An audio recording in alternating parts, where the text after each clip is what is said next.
When I picked up the phone to ask my son Max when his wedding would be, my daughter-in-law Lena looked me right in the eye and said with a chilling smile, "Oh, we already got married yesterday. We only invited special people." The words hit me like a bucket of ice water. Special people. I, who for 3 years had paid their monthly rent of $500, bought every piece of furniture in their house, and filled their refrigerator when they had nothing to eat. I was not a special person. I stood there in the living room of my own house, holding the phone as if it weighed 1,000 tiles lb, watching my son avoid my gaze while Lena made herself comfortable on the sofa I had bought for them. The pale pink dress I had picked out for her wedding hung uselessly in my closet, along with the new shoes, and the illusion of being part of the most important day of my only son's life. I had spent $200 on that dress, thinking about how nice I would look in Max's wedding photos. Photos in which I would never appear. For weeks I had planned every detail. I had put money aside to give them $1,000 as a wedding gift. I'd called my sister Diana in Chicago to tell her the good news. I had cleaned my house from top to bottom, thinking they might come celebrate with me after the ceremony. All of that collapsed in a second with those 4 poisoned words. Only special people. Max finally lifted his gaze and said in a rehearsed-sounding voice, "Mom, it was an intimate thing, very small, just the 2 of us and the witnesses." But I knew it was a lie. I saw the photos on social media. I saw Lena's parents proudly posing next to the bride and groom. I saw her siblings toasting with champagne. I saw Lena's white dress, which I had helped finance with the $800 I had given her last month for her personal expenses. I saw everything I wasn't supposed to see. A week later, exactly 7 days after that humiliation, Lena called me with a completely different voice. She was no longer the confident woman who had excluded me from her wedding. Now she sounded desperate, almost pleading. "Renat, the rent is overdue. The landlord is pressuring us and says, if we don't pay this week, he will kick us out. You forgot to make the transfer." Her voice trembled slightly, as if the world were ending. I wasn't for a few seconds, remembering all the times I had run to the bank to make that transfer. All the times I had cancelled my own plans to make sure they had a roof over their heads. All the times I had eaten beans and rice so I could give them money for their desires. And now, after they had excluded me from the most important moment of their lives, they had the audacity to call me as if nothing had happened. "Lena," I said with a calm that surprised even me, "didn't I warn you that I only help special people?" The silence on the other end of the line was so deep that I could hear my own heart beating. For the first time in years, it was not I who was trembling, but her. "Rined, I don't understand," she stammered. "We were always special to you. You're like a second mom to me." Lies, all lies, wrapped in that sweet voice she only used when she needed something. The same voice she had used to ask me for money for the wedding dress, for the honeymoon, for the rings, which I had helped finance, without knowing I would never see the ceremony where they were exchanged. For so many years, I had this constant feeling of walking on eggshells, weighing every word, every gesture, every gift, hoping to get a crumb of affection from my own son. I was the perfect mother, the obliging mother-in-law, the silent provider who never protested when they treated me like I was invisible. But that phrase, "only special people," awakened something in me that had been dormant for far too long. I had calculated in my head how much money I had spent on them in those 3 years, between rent, food, gifts, emergencies, and whims. It was over $20,000. $20,000 I had taken from my retirement, from my savings, from the money my late husband had left, so I could live my last years in peace. And what was all that for? To be treated like a stranger on my own son's wedding day. That night after, I hung up, I sat on my bed and cried. But they weren't tears of sadness. They were tears of anger. of accumulated frustration, of years of silently endured humiliation. I cried for all the times they made me feel that my love was a burden, my presence a hindrance, my money the only thing I had to offer. I cried for the foolish mother I had been, for the woman who had lost herself, trying to be indispensable to those who considered her dispensable. When I woke up the next morning, something inside me had changed. It was not just the pain of betrayal. It was something deeper, colder. I stood up and looked at myself in the bathroom mirror. The same tired eyes as always. The same wrinkles that told stories of years of giving love without getting it back. But there was something else in my gaze. A hardness I didn't recognize. A determination that had been buried under years of compliance. I went to the kitchen and made coffee, as I had every morning for 40 years. But this time, I didn't think about calling Max to ask how he had slept. I didn't check my phone in anticipation of a message from him apologizing for the previous day's humiliation. For the first time in a long time, I was my own first concern of the day. I sat at the table where I had so often planned surprises for them, counted bills for their expenses, and cried silently when they treated me with indifference. Now, this table would be a witness to something completely different. I took out my checkbook, my bank statements, and started to do the math. I wanted to see in exact numbers the extent of my own foolishness. Monthly rent of $500 multiplied by 36 months was $18,000. Food and supplies, approximately $200 a month, was another $7,200. Birthday gifts, Christmas gifts, anniversary gifts, at least $3,000. Lena's medical emergencies, $800. The car loan they never paid me back, $2,500. The air conditioner repair in their apartment, $600. The living room furniture, $200. 33 are $400. That was the exact sum of my generosity.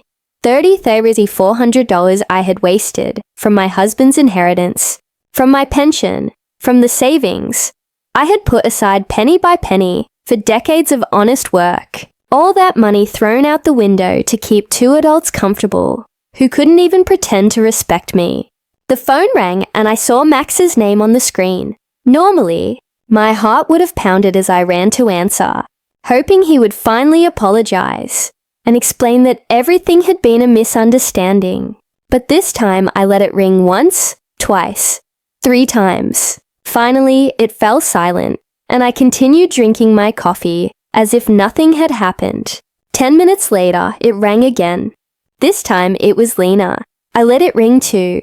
Then a text came from Max. "Mom, please answer. We need to talk." I deleted the message without replying. At 2 in the afternoon, I decided to go for a walk. I hadn't done that in months, without a specific purpose, without an errand related to them. It was always the bank for transfers, the supermarket to buy them something they needed, the pharmacy for Lena's medications. Today, I went for a walk just because I wanted to. I walked past the park where I had often taken Max as a child. I remembered that sweet boy who hugged me tight and said I was the best mom in the world. When had he become this man who treated me like an ATM with feelings? When did I start confusing love with money? When did I start to believe I had to buy my own son's affection? At the bank, where I had so often made automatic transfers, I stopped in front of the door. The branch manager, Mr. Cleaner, saw me through the glass and waved. I had known him for years. He had processed every one of my transfers to Max and Lena. He had watched my account drain month after month to fill theirs. I went inside and walked directly to his office. "Mr. Klein," I told him, "I need to cancel the automatic transfers I have programmed." He looked at me surprised. For 3 years, these transfers had been as regular as the sunrise. "Are you sure, Mrs. Richter? Did something happen?" His concern was genuine, more genuine than any interest Max had shown in me in recent months. "What happened is that it finally opened my eyes," I replied. "I want to cancel everything. and I also want information on how to protect my accounts. I don't want anyone else to have access to my money. While Mr. Klein processed the cancellations, my phone didn't stop ringing. Max, Lena, Max again. It was as if they had developed radar to detect when their source of income was in danger. I turned the phone off completely. Mrs. Richter, Mr. Klein said as he handed me the papers. I apologize for intruding, but in all these years, I have seen you be very generous with your family. I hope you're not being pressured to make these changes. His words touched me deeply. This man, who barely knew me beyond bank transactions, showed more genuine concern for my well-being than my own son. I'm not being pressured, Mr. Klein. On the contrary, I have finally stopped pressuring myself. When I left the bank, I felt strangely light, as if I had left an enormous burden in that office. For the first time in years, my money was entirely mine. I had no financial obligations to people who saw me as a resource instead of a person.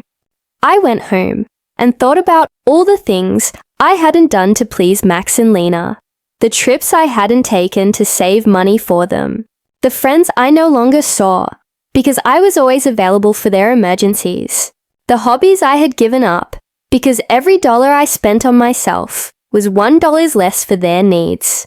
When I got home, I found 3 cars parked in front of my door. Max's, Lena's, and one I didn't recognize. I could see movement inside my house through the windows. My blood ran cold. They had keys. I had given them keys because I trusted them, because I thought they would one day take care of me, just as I had taken care of them. I took a deep breath before opening the door. It was time for the first real confrontation of my new life. I opened the door to my house and saw a scene I will never forget.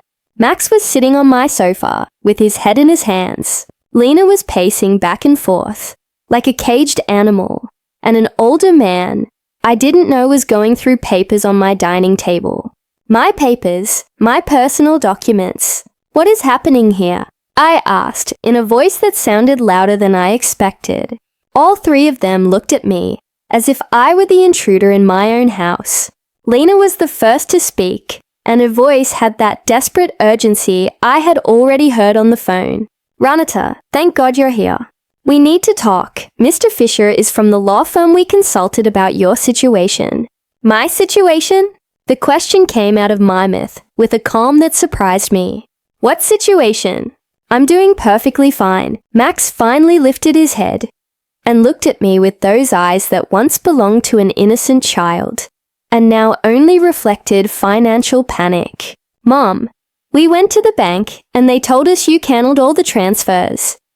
Mr. Klein explained that you also blocked our access to your accounts. We don't understand why you did that. Mr. Pfizer, a man in his 50s, in a grey suit, and a smile that didn't inspire confidence, approached me with an outstretched hand. Mrs. Richter, I am Dr. Pfizer, a family law attorney. Your children are concerned about your mental well-being and have asked me to assess the situation. I didn't shake his hand. Instead, I went directly to my dining table and collected all my documents that he had been reviewing without my permission. These are my private papers. You have no right to look at them without my consent. Mom, Max interjected, with that condescending voice he had perfected in recent years. We're worried about you. Your behavior has been very strange lately. First, you financially cut us off without an explanation. Then, you don't answer our calls. We think you might need professional help. Lena approached and tried to take my hand, with that fake tenderness she reserved for moments when she needed something. Renee, honey, we know you're under a lot of stress. Maybe the loneliness is affecting you more than you think. At your age, episodes of confusion are normal. The word confusion echoed in my head like an alarm bell. Now I understood why they had brought the lawyer. It wasn't about helping me.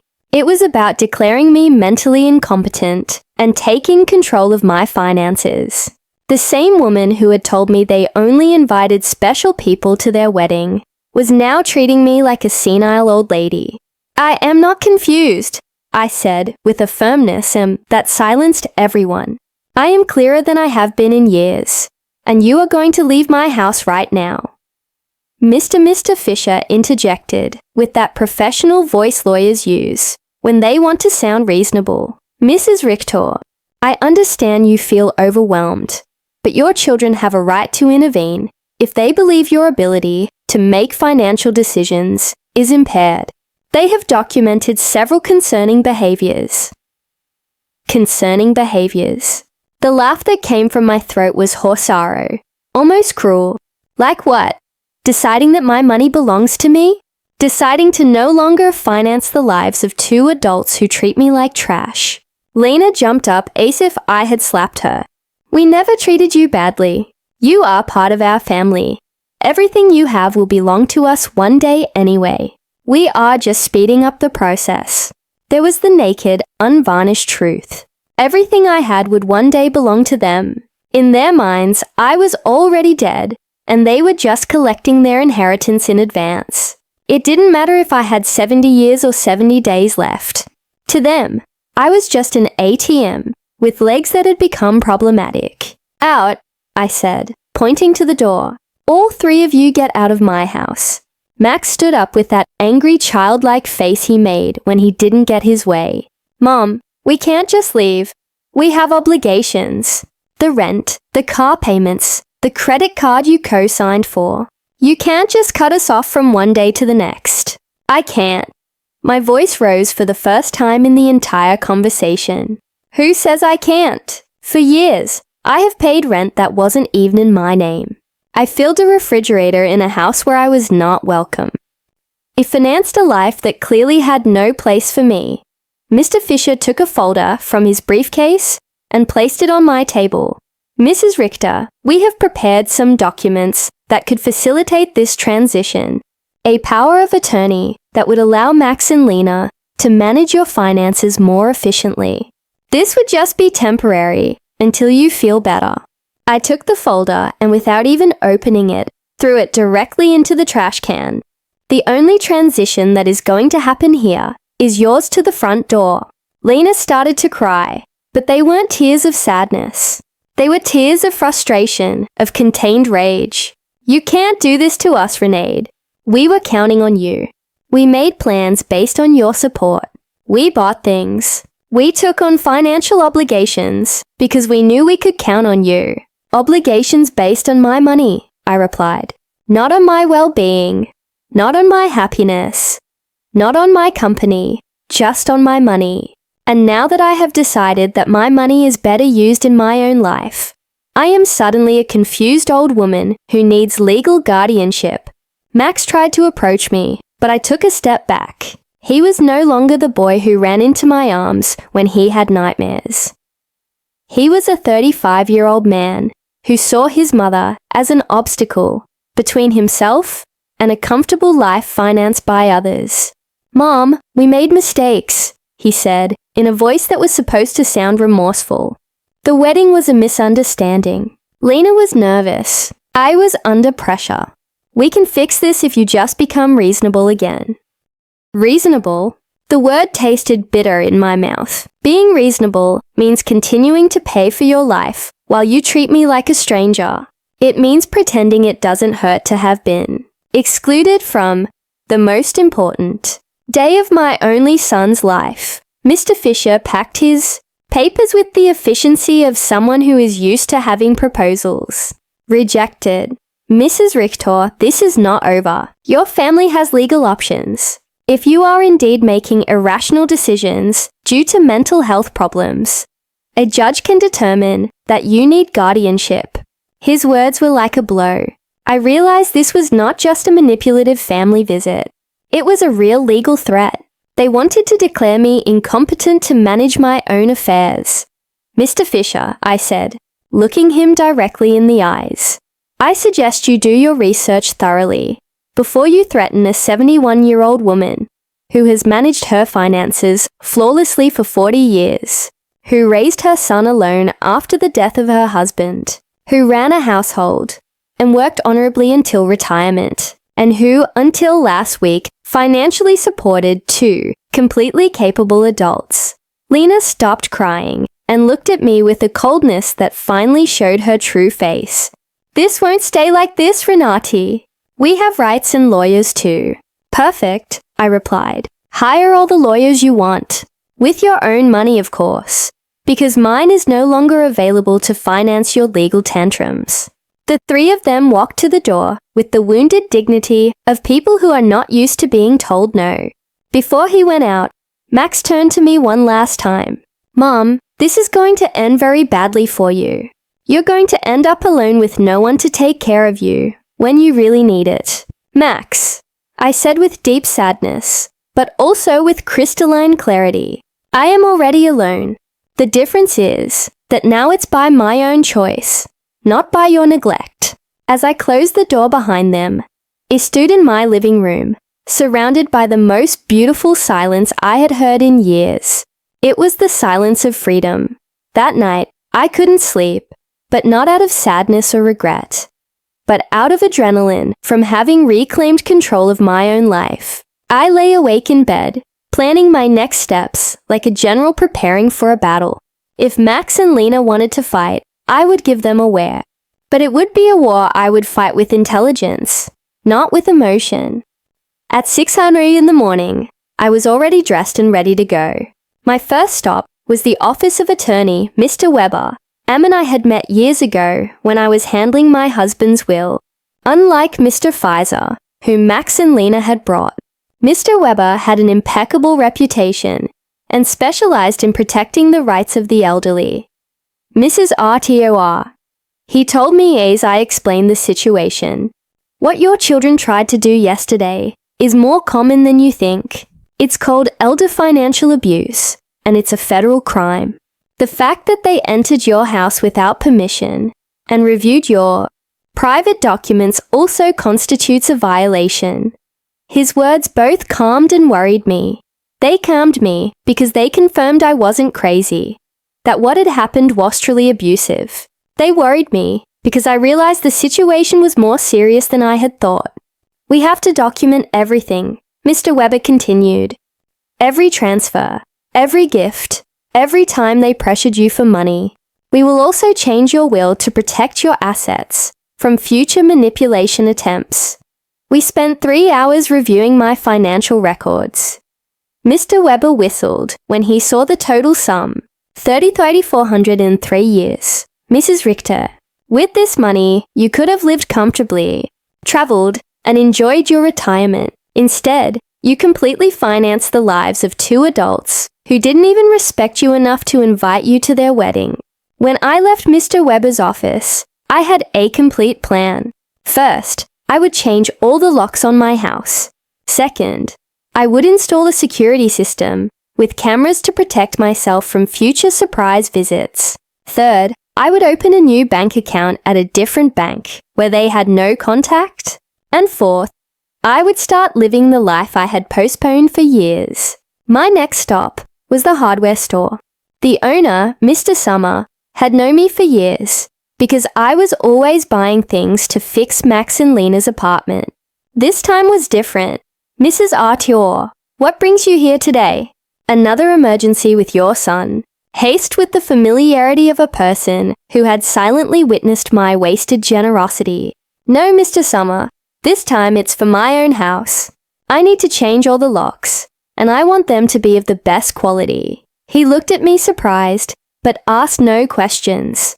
While I was choosing the locks, his son Ethan, who installed security systems, came by. It was Providence in action. Ethan, I told him, I also need to install surveillance cameras. The complete system. The price is not an issue. While they were preparing everything for the installation the next day, I received a call from an unknown number. It was Lena, calling from someone else's phone, because I had blocked her number after the previous day's confrontation. Ranita, it's Lena. Please don't hang up. We need to talk like civilized adults. Speak, I said dryly. Listen, I understand you're upset about the wedding. It was a mistake. Max and I have talked about it, and we want to make it up to you. How about we have a special dinner to celebrate our wedding with you? We can do it at your house. Cook together like we used to. The manipulation in her words was so obvious that I almost had to laugh. Lena, how much rent do you owe exactly? Thieslins on the other end confirmed that I had hit a nerve. Well, it's 2 months. $1,000 total. But I'm not just calling for that, Renati. We really miss you in our lives. Do you miss me or my money? I asked directly. Both, she replied with a surprising honesty. Renat, I won't lie to you. Yes, we need your financial help, but we love you too. You're important to us. If I'm so important, I said, why wasn't I important enough to be at your wedding? Why am I not important enough to get a call that doesn't ask for money? When was the last time you called me just to ask how I was doing? Another silence. We both knew the answer. Never. Lena, I'm only going to explain this to you once. For 3 years, you have treated me like an ATM with feelings. You used me. You ignored me. You humiliated me. And finally, you insulted me in the worst possible way. Now that the money is running out, you suddenly discover you love me. Renote, please. I cut her off. There is no please. You made your choice when you decided I wasn't special enough to be at your wedding. Now I'm making mine. E hung up and turned the phone off completely. I didn't want any more interruptions on my day of liberation. That afternoon, I went to the beauty salon I hadn't been to in over a year. I always cancelled my appointments because Max or Lena needed something urgent, or because the money I had set aside for myself became an emergency for them. Mrs. Richter, my favorite hairstylist, Cynthia, called out, "What a surprise. I thought you had forgotten us." I didn't forget you, Cynthia. I just forgot that I also deserve to be pampered. I treated myself to the full treatment. Cut, color, manicure, pedicure. For the first time in years, I spent money on myself without feeling guilty. While Cynthia worked on my hair, she told me about her life, her children, her dreams. It was refreshing to have a conversation that didn't revolve around Max and Lena's needs. "You look beautiful, Mrs. Richter," she said when she was done. "But more than that, you look free. Did something good happen?" "Yes, Cynthia. I finally learned to say no. When I got home that afternoon, there was a car in front of my door that I didn't recognize. My heart raced for a moment, thinking Max and Lena might have come back with reinforcements. But as I got closer, I saw an older woman sitting on the steps of my porch. "Mrs. Richter," she asked as I got out of the car. "Yes, that's me. Can I help you? I'm Eleanor Brooks. I live next door. We've been neighbors for years, but we've never had a chance to talk. Yesterday, I heard very loud voices in your house, and I got worried. Is everything okay?" Her sincere concern touched me deeply. Here was a stranger who showed more interest in my well-being than my own son. "Come in, Mrs. Brooks. I'll make you a coffee, and I'll tell you a story you won't believe."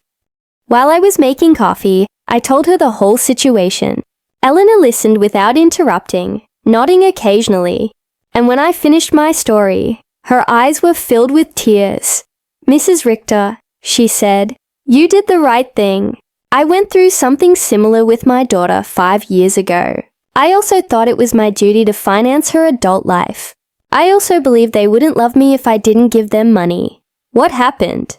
I cut off the money when I realized they only called me when they needed something.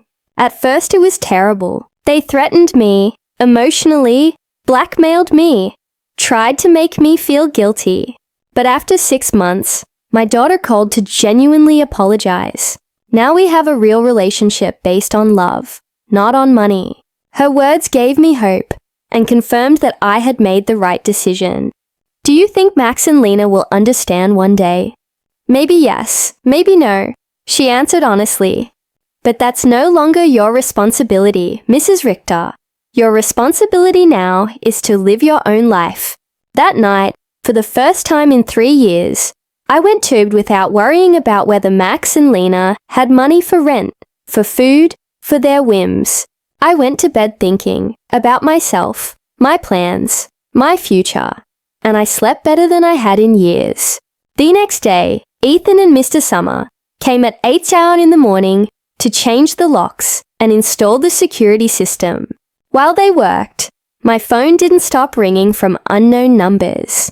Lena was still trying to contact me from different phones, but I had developed a new skill, completely ignoring calls that didn't suit me. Mrs. Richter, Ethan said, as he installed the cameras, "This system will give you absolute peace of mind. You can see from your phone who is coming to your house even when you're not here. And if someone breaks in without permission, an alert is automatically sent to the police." The irony was not lost on me. I was installing a security system to protect myself from my own son, but it didn't hurt as much as it used to. It was simply a practical measure to maintain my newfound peace. While they were working, I decided to do something I hadn't done in years. Call my sister Diana in Chicago. We had lost touch because every time we talked, I would tell her about Max and Lena's successes, about how much money I had spent on them, about how proud I was to be able to help them. I now realized that our conversations had become financial reports, disguised as family news. "Renade," Diana answered, surprised. "Sister, how are you? We haven't spoken in months." "I'm good, Diana. Better than good. I'm calling you to tell you that I've finally come to my senses." I told her the whole story from the beginning. The secret wedding, the humiliation, the visit with the lawyer, my decision to cut off the funding. Diana listened to me in silence, and when I was done, her answer surprised me. "Renade's sister, it was about time. Every time we spoke, it broke my heart to hear you brag about how much money you gave them, as if love could be measured in dollars. I wanted to tell you something, but I didn't know how. What did you want to tell me?" "That Max never spoke lovingly about you when I saw him at family gatherings. It was always my mom helped me with this, or my mom bought me that, but never, I miss my mom, or I love my mom. It was as if you were a service provider, not a person." Her words hurt, but it was a necessary pain. Like when a doctor cleans an infected wound, it hurts, but it's part of the healing. "You know what else I noticed?" Diana continued. "Lena always spoke about you in the future tense. When Renat is no longer here, we can remodel her house, or when we inherit, we will invest in the business, as if they were waiting for you to die to really live." This revelation hit me like a bucket of ice water. They didn't just see me as an ATM, they saw me as a temporary obstacle between them and their money. While I was trying to make them happy, they were planning their future without me. After talking with Diana, I sat in my kitchen processing all this information. Years of marriage to a man who truly loved me. 35 years of raising my son alone after my husband's death. And 3 years of financing 2 adults who saw me as a 100,000 obstacle. The doorbell rang, and on the new cameras, I saw it was Elalana with a mug in her hands. I opened the door and she handed me a fresh brewed coffee. "I thought you might need some company after everything you told me yesterday," she said, with that sincere smile I had already come to appreciate. We sat in my living room, and Eleanor told me more details from her own experience. "My daughter said the exact same thing to me that Lena says to you. You're like a second mom to me. We're special to you. Everything will be ours one day anyway." Those are rehearsed phrases, Mrs. Richter. They learn them from the Emotional Manipulation Handbook. "Do you think such a handbook exists?" I asked half-jokingly. "Not officially, but it seems everyone reads from the same book. Chapter 1 is Make Her Feel Indispensable. Chapter 2 is Create Constant Financial Emergencies. Chapter 3 is When She Resists. Question her mental health." Well oft, but it was a bitter laugh. It was both funny and tragic to recognize such predictable patterns in our own children's behavior. "Did you ever feel guilty for cutting off the money?" I asked Eleanor. "Every single day for the first 3 months," she answered honestly. But then I started to see the results. My daughter had to get a second job. Her husband stopped playing golf every weekend and started looking for extra work. They learned to live within their means. And more importantly, they learned that I was a person, not air source. That afternoon, I decided to do something I had postponed for years. Visit my husband's grave. I always made excuses not to go, because Max or Lena needed something urgent, or because the taxi fare was better invested in one of their emergencies. The cemetery was quiet and beautiful. Robert's grave looked a bit neglected, because I hadn't been there to clean it in months. I sat in the grass next to his headstone and talked to him as if he were alive. Robert, my love, I think I lost myself for a while. After you left, I put all my energy into Max. I wanted to be the best mother in the world, thinking somehow he would grow up without a father. But I think in the process, I forgot to be myself. The wind blew gently, and for a moment I felt like he was listening to me. Our son has become someone I don't recognize. Or maybe he was always like this, and I didn't want to see it. His wife is well, you know how she is. The money you left for me to live peacefully, I spent it taking care of them. But not anymore, my love. I have learned. I cleaned his grave, replaced the withered flowers with new ones, and stayed there for another hour, simply enjoying the peace. For the first time in years, I was not in a hurry to get home to solve a crisis for Max and Lena. When I got home, there were 3 cars parked in front of my door again. My heart raced, but this time I was prepared. The cameras showed me that it was Max, Lena, and 2 other people I didn't recognize. Everyone seemed agitated, talking to each other and pointing at my house. I didn't get out of the car. Instead, I called Mr. Weber, my lawyer. Mr. Weber, they are at my house again. This time, they've brought more people. What should I do? Don't get out of the car, Mrs. Richter. I'll be there right away, and I'll call the police. After our conversation yesterday, I requested a temporary restraining order. They are not allowed to be on your property. Minutes later, Mr. Weber and 2 police patrol cars arrived. I watched the officers talk to Max and Lena, saw my son gesticulate angrily, saw Lena crying again, but this time her tears did not move me. One of the officers approached my car. Ma'am, you can get out safely. Your visitors are going to leave immediately. As I got out of the car, Max shouted at me from the street. Mom, this is ridiculous. We're your family. You can't call the police on your own son. Max, I replied with a calm that surprised even me. Family doesn't threaten lawsuits for mental incompetence. Family doesn't break into people's homes without permission. Family doesn't treat their mothers like ATMs. Lena screamed from across the street. You're going to pay us everything you owe us. We have bills you co-signed for. You can't just abandon us. While I was making coffee, I told her the whole situation. Eleanor listened without interrupting, nodding occasionally, and when I finished my story, her eyes were filled with tears. Mrs. Richter, she said, you did the right thing. I went through something similar with my daughter 5 years ago. I also thought it was my duty to finance her adult life.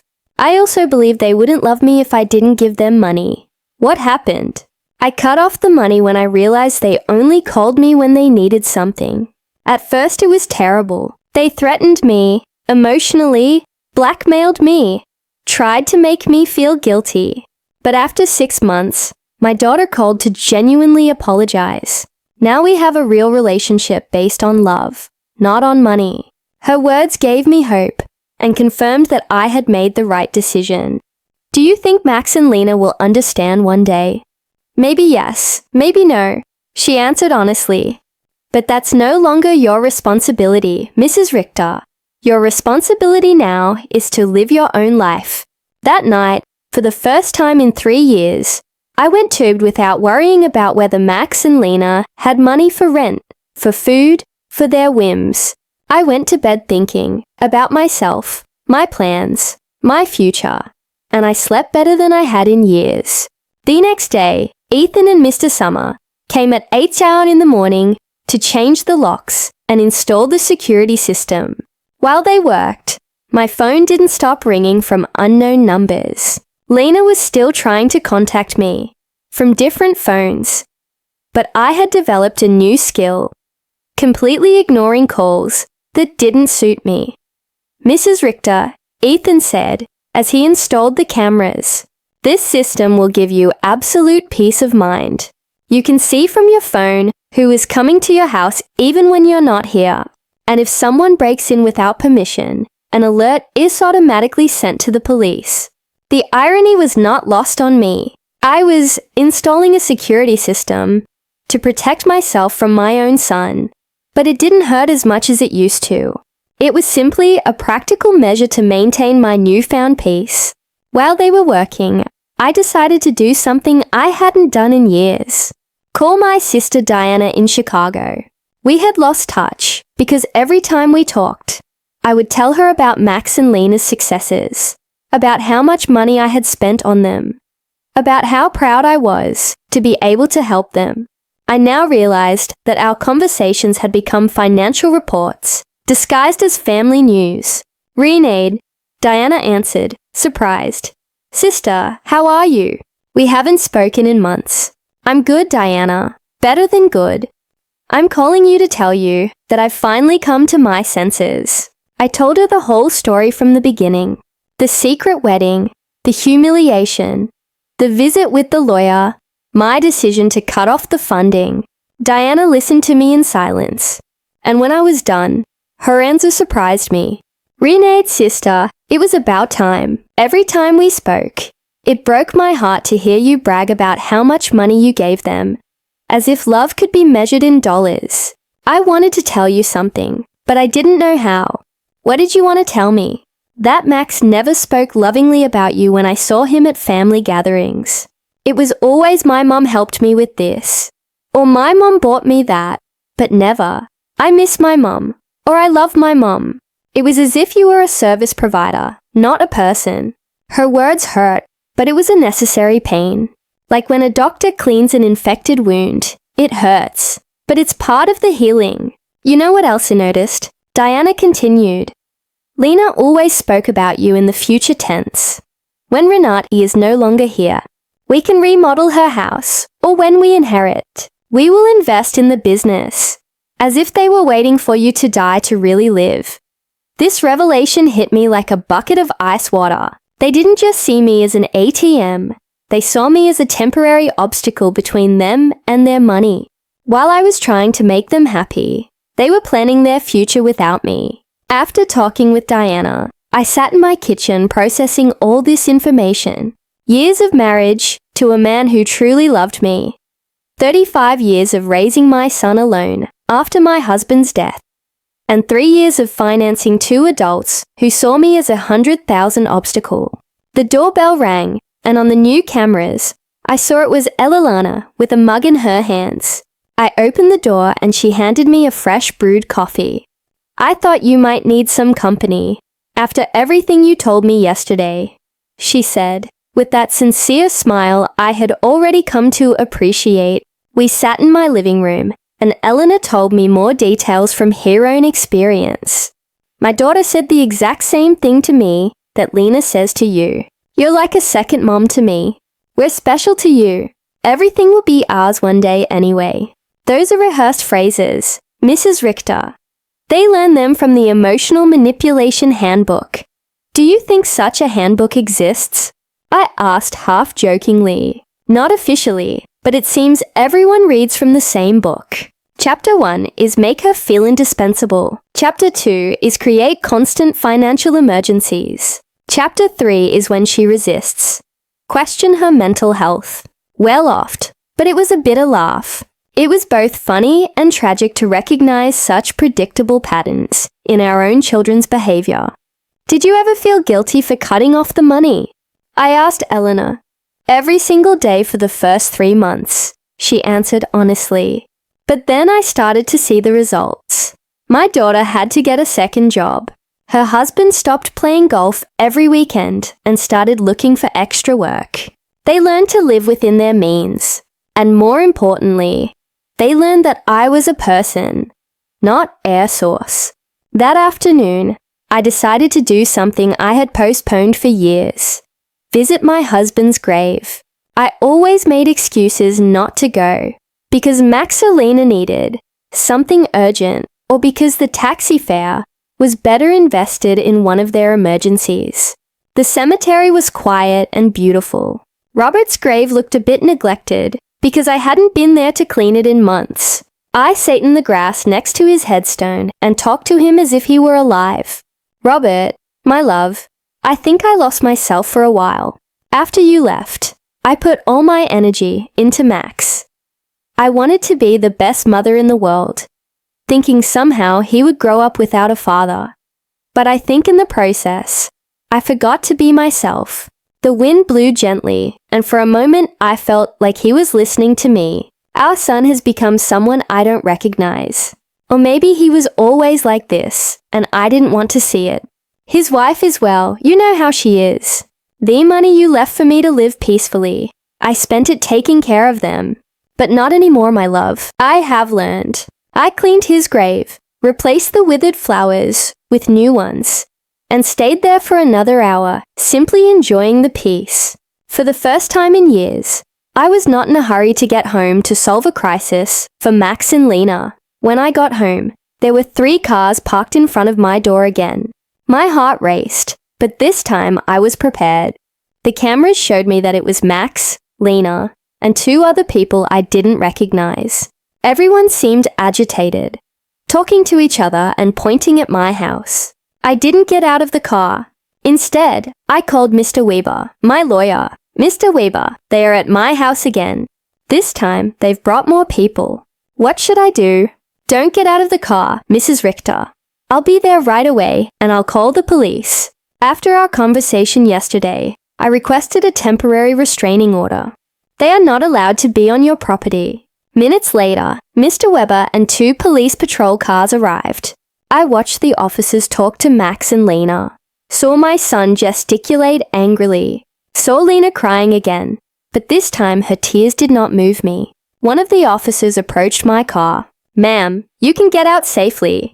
Your visitors are going to leave immediately. As I got out of the car, Max shouted at me from the street. Mom, this is ridiculous.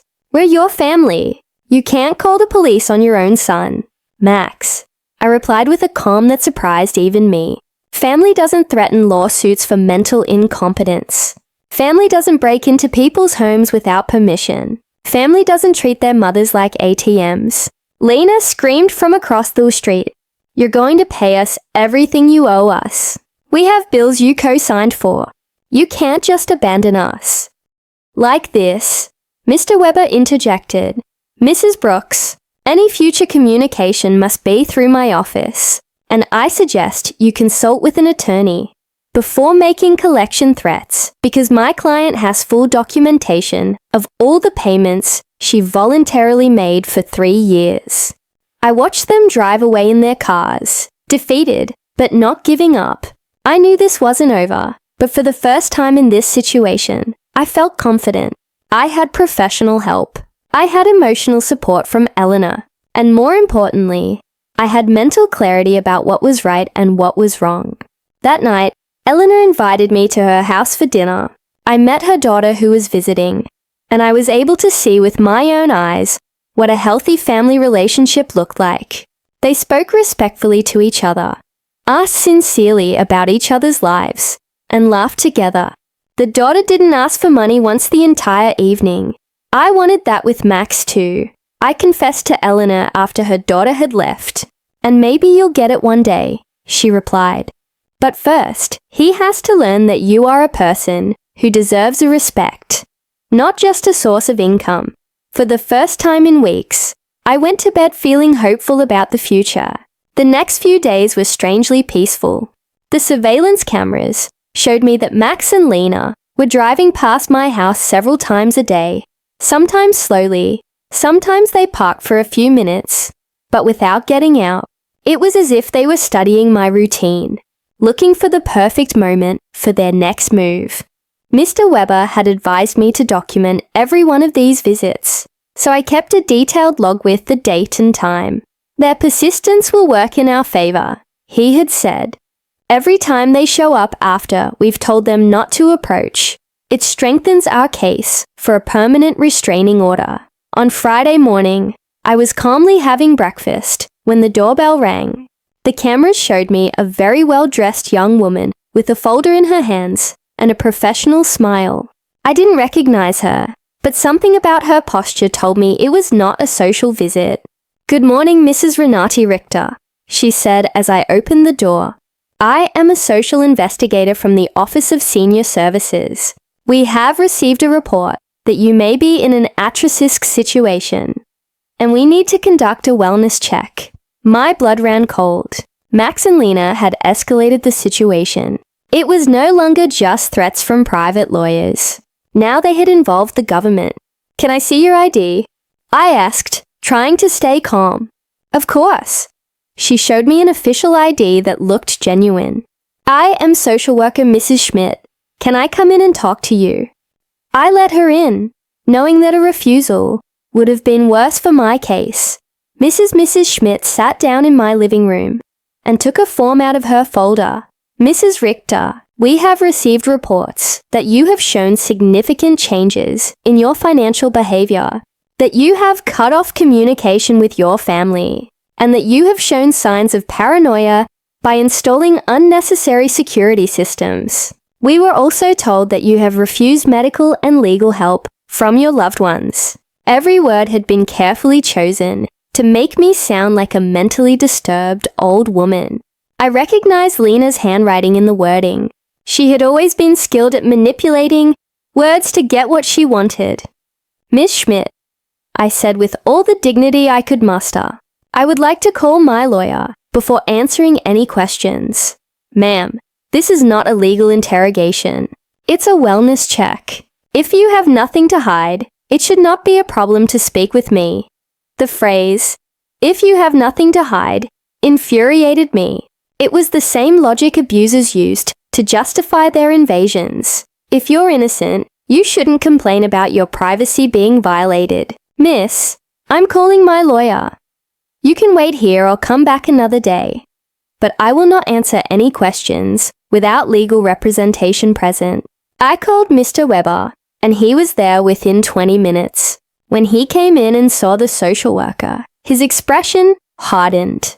"Miss Schmidt," he said after checking her ID, "I hope you have a court order to be here, because my client is under my legal representation, and any unauthorized investigation constitutes harassment."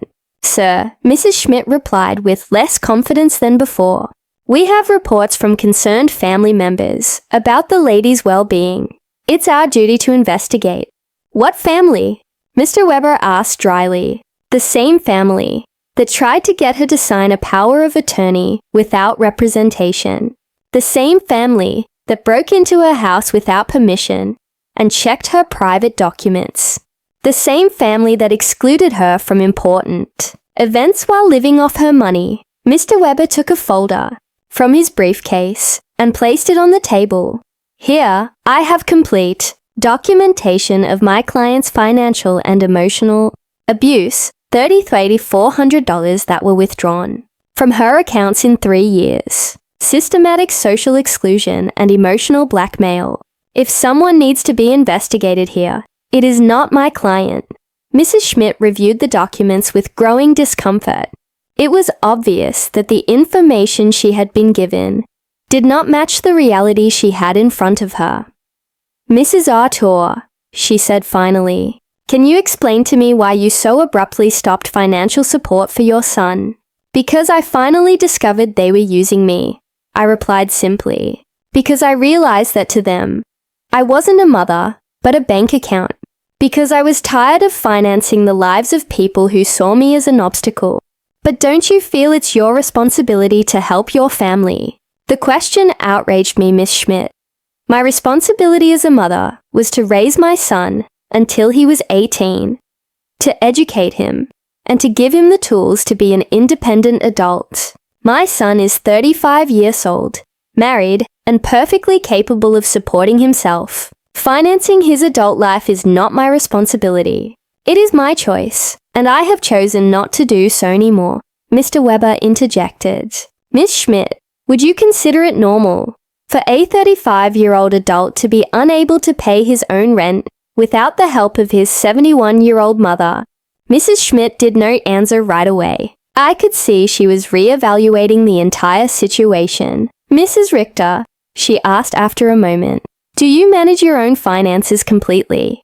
I can show you my bank statements, my investments, my tax payments. Everything is current and in order. Do you live independently?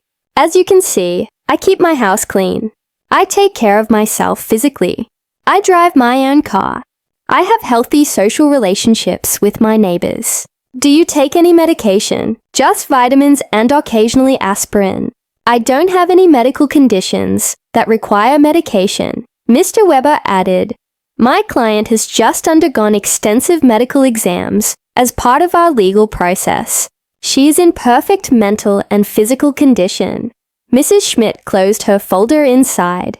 Mrs. Richter, based on this conversation and the documentation I have reviewed, I see no indication that you are at risk or in need of intervention. I will close this case. After she left, Mr. Weber and I remained silent for a few minutes. Renette, he said finally, this is going to continue to escalate. Max and Lena are spending money they don't have to hire professionals to try to have you declared incompetent. Does that mean they are desperate? It means that exactly. What else can they do? They can file a lawsuit for incompetence. It's expensive and hard to win. But if they find a sympathetic judge and a psychiatrist willing to testify in their favor, they could get a guardian assigned. The thought terrified me. They could take control of my money. They could try. But we have solid evidence that you are completely competent and that they are motivated by greed and not by genuine concern. That afternoon, I called Diana to vent. Sister, she said after hearing my story, do you notice how far they are willing to go for money? They are risking family relationships, spending money on lawyers and doctors, destroying their own reputation, all to get access to your bank account again. Her words made me think. Max and Lena had completely revealed their true nature. There was no going back. There was no possibility of a genuine reconciliation. To them, I had never been a mother or a respected mother-in-law. I had always just been money on legs. This revelation, although painful, was also liberating. I no longer had to wonder if I was making the right decision. I no longer had to feel guilty for protecting myself. They had proven for themselves that my emotional and physical well-being was less important to them than my money. That evening, Eleanor came to visit with a surprise. She had invited her friends from the garden club to meet me. Renate, she introduced me. These are my friends Cynthia, who you already know from the salon, Maria, Carmen, and Alfreda. We have all been through similar situations with abusive family members. We spent the evening sharing stories. Maria had to set boundaries with a brother who constantly asked her for monies. Carmen had cut off her relationship with a daughter who only visited when she needed money. Alfreda had to change her will after she found out her grandchildren considered her their retirement plan. What hurts me the most, I confessed, is not losing the money I gave them, but realizing that I never had the love I thought I had. Renide, Alfreda said, with the wisdom of her 80 years. True love cannot be bought or sold. If you had to pay for it, it was never real. Her words were balm for me wounded soul. She was right. I had bought attention, not love. I had financed an illusion. You know what I've discovered? I said to my new friends that loneliness, surrounded by people who don't love you, is worse than being lonely on your own. At least now when I am alone, I am in good company. Everyone laughed, and we toasted to our newfound wisdom. That night, after my new friends had left, I sat in my garden thinking. The stars shone brighter than ever. Or perhaps I was seeing them with clearer eyes. For the first time in my adult life, I was completely alone financially. I had no dependents, no financial obligations to anyone but myself. And instead of scaring me, this reality excited me. I could travel when I wanted. I could remodel my house. I could buy myself nice clothes. I could donate to charities that were important to me. I could invest in my own future. Instead of financing the present of ungrateful people, freedom tasted like hope. And for the first time in years, I wanted to plan my future. A month after the psychiatrist's visit, I thought I'd finally won the war. I had settled into a beautiful routine. I calmly had breakfast and read the newspaper. I tended to my garden, had lunch with Eleanor or one of my new friends, and in the afternoons, I devoted myself to activities I had given up for years. I had started painting again, something I was passionate about before I became Max and Lena's personal financier. But on a Thursday morning, while I was painting flowers on my new easel, Mr. Weber came to my house with a grim expression that made my blood run cold. "Renati, we need to talk. Max and Lena have filed a formal lawsuit for mental incompetence in family court. They are requesting to have a legal guardian assigned to you." The words fell on me like stones. I knew it was a possibility, but hearing it out loud made it terrifyingly real. Does that mean they can take control of my money if a judge determines that you are unable to manage your affairs? Yes, he could place Max as your legal guardian, which would give him full control over your finances. I sat down heavily on my sofa, feeling the weight of the deepest betrayal I had experienced in my life. My own son was trying to legally declare me incompetent to steal my money. Mr. Weber, what evidence could they have? You yourself have seen that I am completely competent. They have statements from 3 witnesses who claim you have behaved erratically. They also submitted unpaid doctor's bills that you supposedly didn't pay, and medications that you supposedly hoarded without taking them. But that's a lie. I don't have any outstanding doctor's bills or hoarded medications. I know Rhinaid, but they have fabricated convincing evidence. They also have the statement from Dr. Lehman, who states that you refused to cooperate with a psychiatric evaluation, which they interpret as proof of mental decline. The manipulation was diabolical. They had turned my refusal to undergo an unnecessary exam into proof of a mental illness. They had used my instinct to protect myself from them as proof that I needed protection. Who are the 3 witnesses? Mr. Weber looked through his documents. Lena, of course. A neighbor named Mr. Davis, and someone who claims to be your pharmacist, Mr. Green. Mr. Davis was the neighbor across the street. An unpleasant man who had always had problems with me because my friends sometimes parked in front of his house. Mr. Green was indeed my pharmacist, but I didn't understand what he could have against me. "I need to talk to Mr. Green," I told Mr. Weber. "Something's not right." We went to the pharmacy together that afternoon. Mr. Green received me, surprised and nervous. "Mrs. Richter, it's good to see you." "How are you, Mr. Green? I was told you signed a statement saying I show erratic behavior with my medications." His face turned red as a tomato. "Mrs. Richter, your daughter-in-law, came in a few weeks ago and asked about your medications. She said she was worried because you were acting strangely." "And what did you tell her?" "I explained to her that you only buy vitamins and occasional aspirin, that you don't have any regular medical prescriptions. But she insisted that this was proof that you weren't taking adequate care of your health." Mr. Weber interjected. "Mr. Green, did you sign APAPA?" She brought a document that said, "I was confirming that Mrs. Richter had irregular medication purchases. I thought it was for her health insurance or something. I didn't know it was for a lawsuit." My own pharmacist had been tricked into signing something he didn't fully understand. Lena's manipulation knew no bounds. "Mr. Green," I said, "I need you to write a statement explaining exactly what happened and clarifying that I have no problems with medications."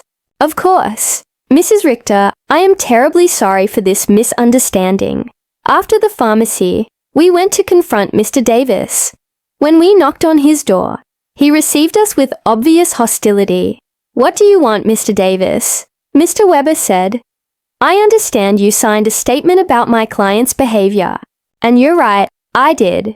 That woman is crazy. She's been acting strange for weeks. Can you be more specific about the behaviors you observed? Installing cameras, as if she lived in a war zone. Having strangers visit all the time. Yelling at her family in the street. I realized Mr. Davis had taken everything out of context. The cameras had been installed for protection. The strangers were my new friends. The yelling was me defending my house from Max and Lena's invasions. Mr. Davis, I said, do you know why I installed the cameras? No, and I don't care.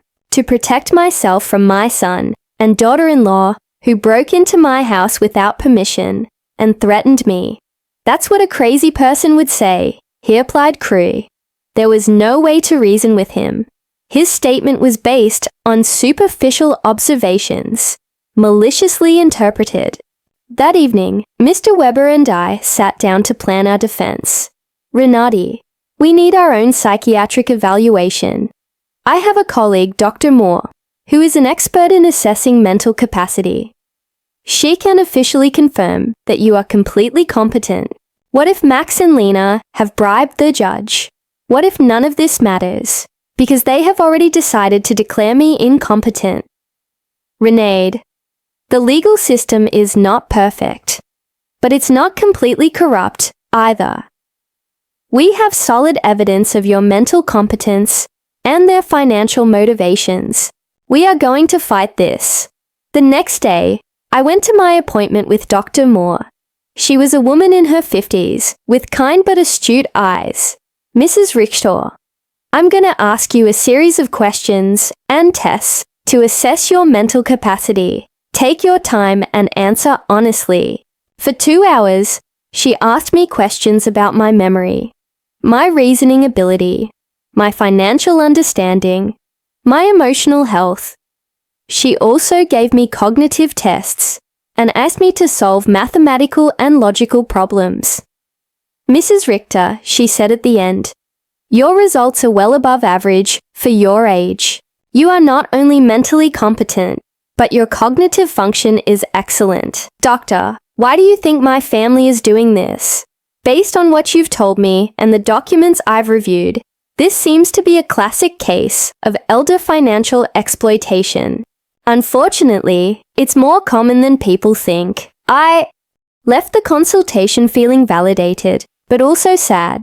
The professional confirmation of my mental health was a relief, but it also confirmed that the lawsuit was real and necessary. That afternoon, Eleanor organized an emergency meeting with all our friends from the garden club. When I told them about the incompetence lawsuit, everyone was outraged. Renate, Maria said, we will testify in your favor. We have been with you for weeks, and anyone can see that you are doing great. Better than great, Cynthia added. You are clearer and stronger than many 40-year-old women I know. Alfreda with her 80-year-old wisdom took my hands. Renate, my dear, what your children are doing is nothing new. For generations, greedy children have tried to declare their parents insane to get their money. But you have something many of these victims didn't have. Documentation, legal support, and friends who can testify for you. Her words gave me hope. I was not alone in this fight. I had an army of strong women who had witnessed my transformation firsthand. You know what the saddest thing about all this is?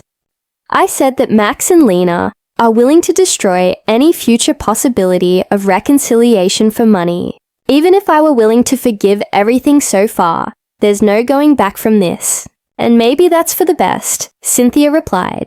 At least now you know exactly who they are, and you can act accordingly.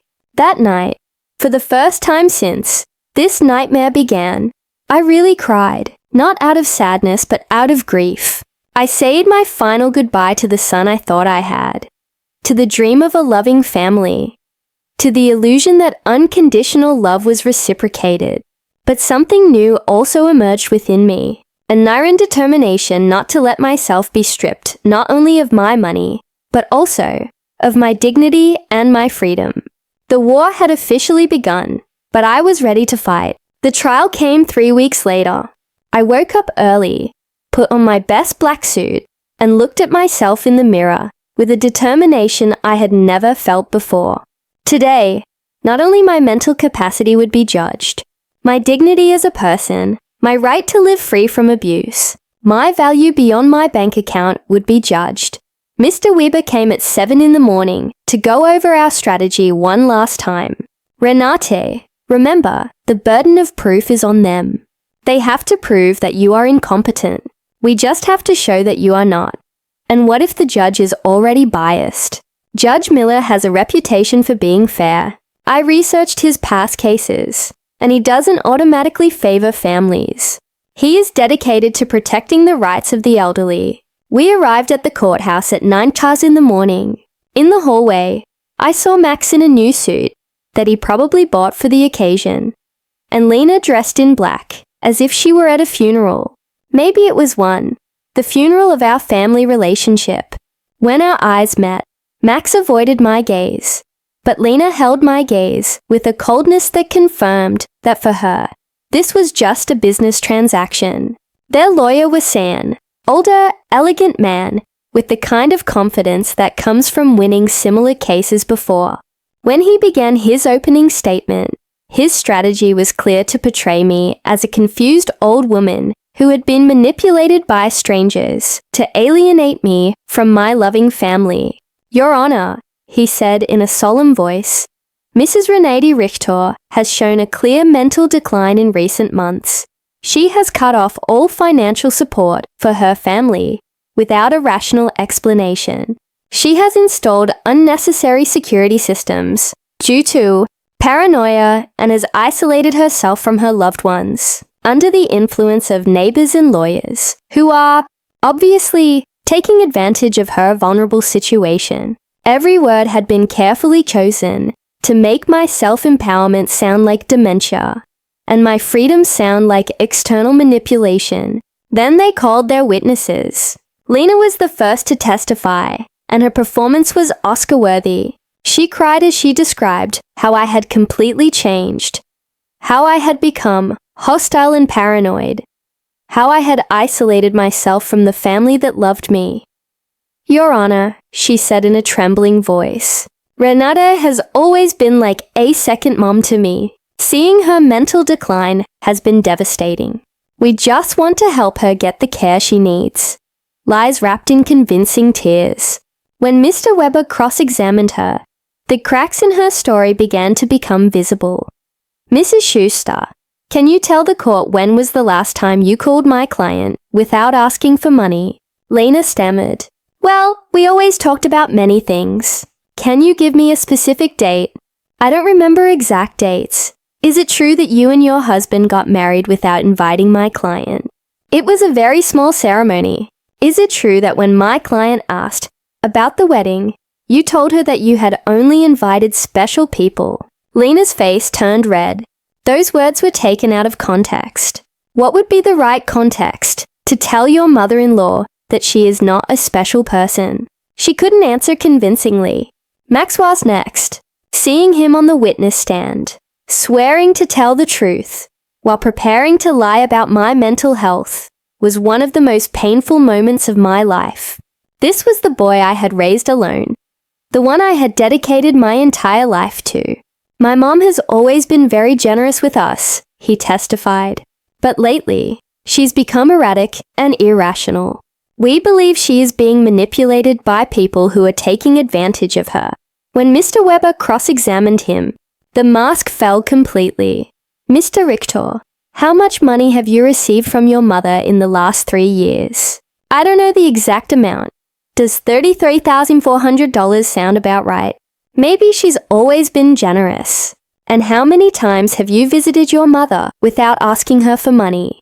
The silence was deafening. Is it true that you and your wife broke into my client's house without permission and checked her private documents? We were worried about her. Is it true that you brought a lawyer to pressure her into signing a power of attorney? We wanted to help her manage her finances.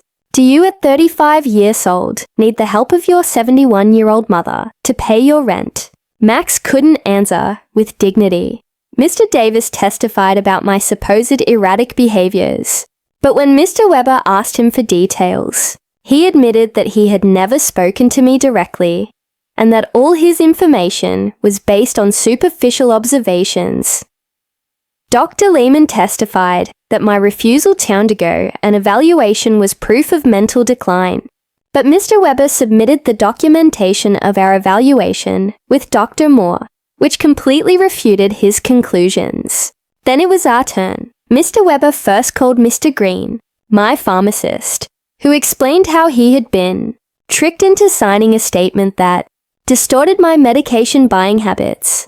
Dr. Moore testified about my excellent mental state and presented their results of the cognitive tests which had been flawless. Mr. Summer, from the hardware store, testified about my mental competence and explained that my decisions to cancel automatic transfers were completely rational and had been processed correctly.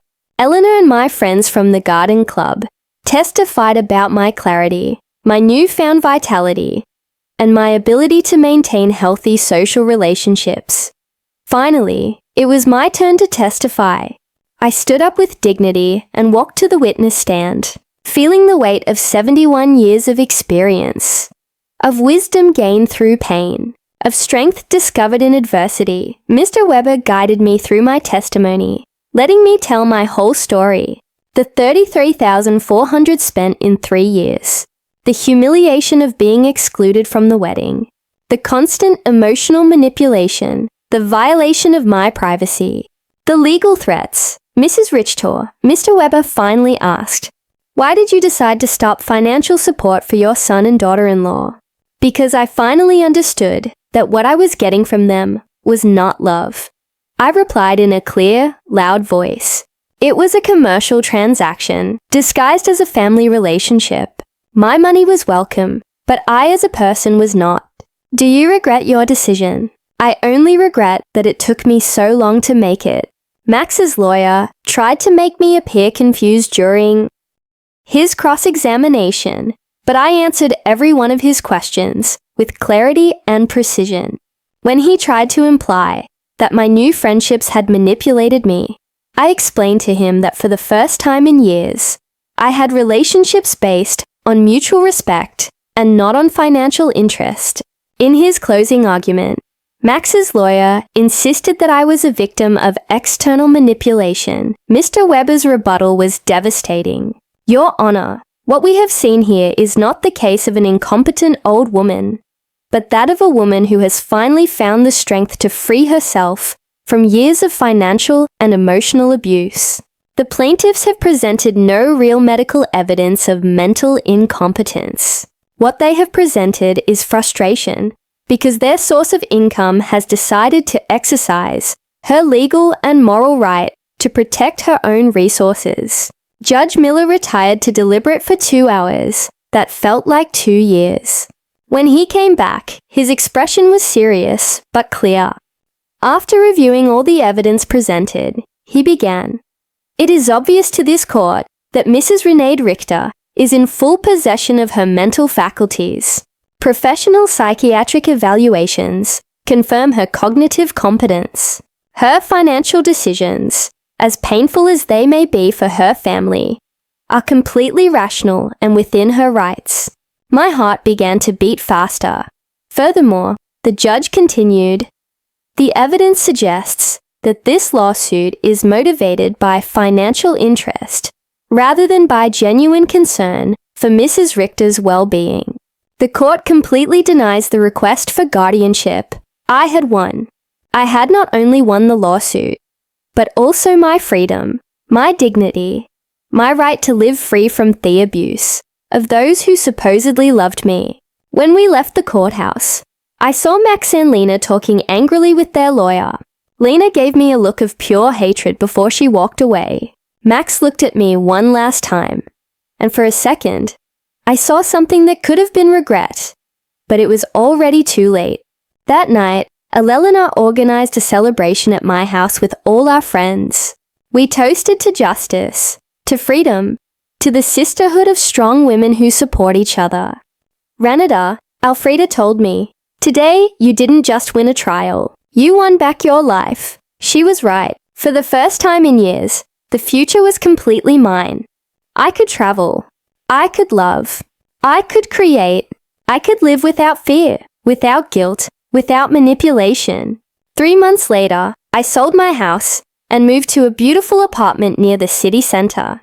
I donated half of my money to organizations that protect the elderly from family abuse. With the other half, I began to live the life I had always wanted. I traveled through Europe, took art classes, and joined volunteer groups. I never heard from Max and Lena again. I heard from others that they had to move to a smaller apartment and that Lena had found a job for the first time in years. Perhaps the adversity would teach them what my generosity never could. The value of honest work and independence. Some nights when I look at the stars from my new balcony, I think about the woman I was a year ago. Fearful, manipulated, believing I had to buy love. That woman is dead. And in her place, someone has been born who has understood a fundamental truth. True love never has a price, and freedom is never too expensive. My name is Renati. I am 72 years old, and I have finally learned that the most important person I have to love and protect is myself. If you liked mystery, you can support me by making a donation so I can write more stories. Thank you in advance. And you, what would you do in this person's place? I would love to hear your opinion, so please share it with me in the comments. I'm always curious about what you all think, and also write me where you heard this story. For more life stories like this, like the video, and subscribe to my channel. There are many other stories waiting for you. With heartfelt greetings. Until next time, M.